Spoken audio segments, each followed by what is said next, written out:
Food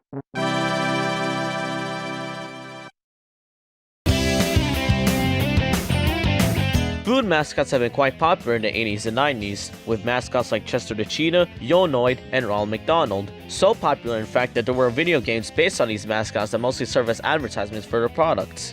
That was a similar case for one Japanese mascot, and his name was Pepsiman.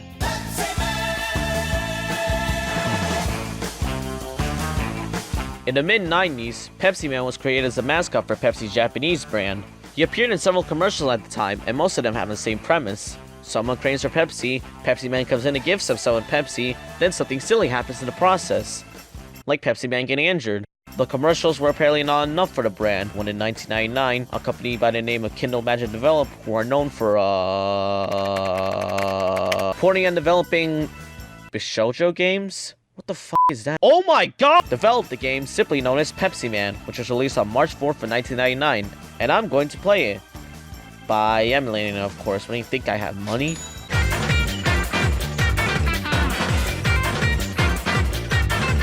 The first cutscene begins with an unnamed man, portrayed by Mike Butters, getting a Pepsi from the vending machine. When he drinks it, he hears a familiar tune.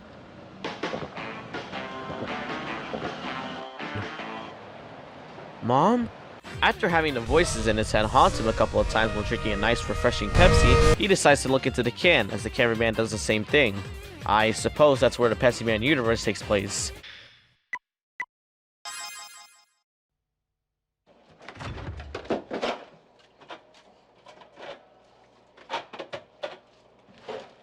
Hey, let's start the game!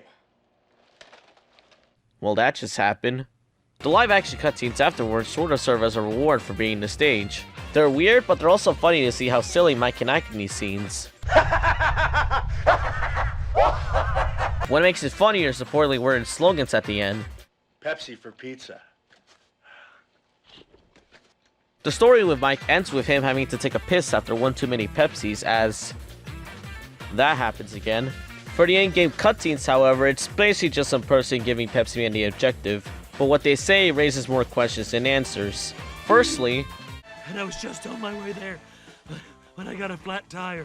Why the f is he so out of breath for a flat tire? Secondly, there are a bunch of people gathered in front of the vending machine.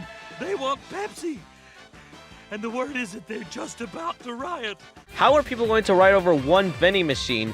There's Pepsi cans everywhere, unless they're empty cans. And there's a working vending machine at the end of the first stage. Why don't these morons just go there instead? Thirdly, in the second and third stage, Pepsiman has to recover people from a dangerous situation. There's a building on fire just ahead. They got the fire under control, but there are some people that couldn't escape fast enough and are trapped on the roof. A plane full of passengers had to make an emergency landing in the desert. Fortunately, no one was hurt or killed. But in the middle of nowhere, right in the middle of the desert, and they are all exhausted. And those two people thought that the solution to this life-threatening situation is f***ing Pepsi! I guess for some reason, Pepsi's the solution to all their problems. Despite all the unanswered questions I have, the story is pretty simple in the broad sense. It's just Pepsiman giving people some Pepsi, just like in the commercials. The gameplay, however, is an entirely different story.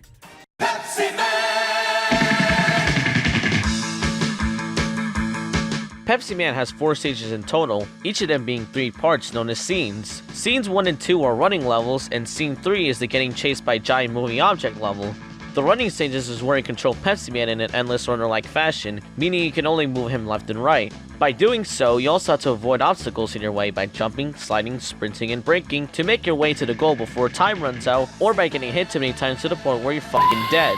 Progressing through these levels can be pretty easy, but also really challenging at the same time. 1 minute the level can be a breeze, and another minute the level can be a fucking nightmare. Since this plays like an endless runner, it can be hard to dodge some, if not most of the obstacles unless you play the level over and over again, especially considering the controls in this game can get sensitive depending on how fast or slow you're going. Going too fast can make Pepsiman more vulnerable to obstacles, while going too slow can make simple jumps feel like a life or death situation. These levels also include a vehicle controlling section. Whether if it's being stuck in the trash can, skateboarding, or balancing on a rolling object, the controls in these sections are stiff and one hit can kill you, making them needlessly hard. The getting chased by giant moving object level is where Pepsiman is controlled with a reverse camera perspective as some giant object tries to kill him. These levels are a pain to deal with. That is mostly due to the fact that the obstacles are hard to dodge without having your eyes glued to the bottom of the screen.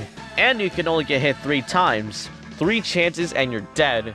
These levels especially get worse on the last 2 stages, since the obstacles come from behind, and getting hit twice can make these hazards impossible to avoid, causing your inevitable death. Even though the gameplay is pretty easy to get used to, it gets really damn hard once you get to the last 2 stages. Speaking of the stages,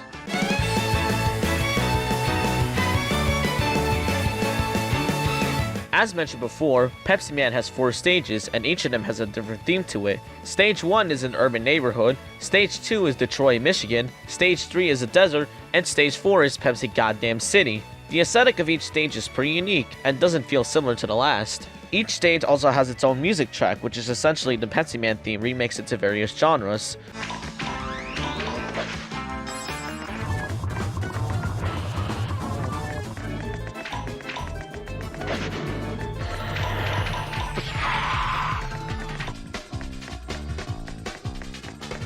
They're pretty catchy, albeit they don't fit the stage too well. Some parts of the stages even reference the commercials they originated from, which is a nice touch.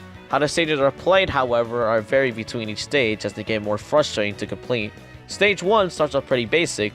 It's not too easy, and it's not too hard either. Same thing can be said with Stage 2, but the difficulty has increased a little bit, but not to the point where it becomes incredibly frustrating. Stage 3 is where shit really starts to go down. This is where the game becomes real difficult, real quick. Unlike Stage 1 and 2, the difficulty in Stage 3 has changed drastically to the point where I died more times than I should have, especially since the obstacles come behind you and it can be annoying to dodge sometimes, at least only in this stage. Things get worse from here because the 4th and final stage is where the game becomes difficult to the point where it's unforgivable, especially in Scene 2. Scene 2 is a nightmare, and I get that it's the final running level, but this feels more like a test of luck than a test of skill. After countless deaths and retries, I finally beat the game. Was it worth it? Not really. Although it is nice to see Mike Brothers lose his shit. Woo! Everybody Pepsi! Drink Pepsi!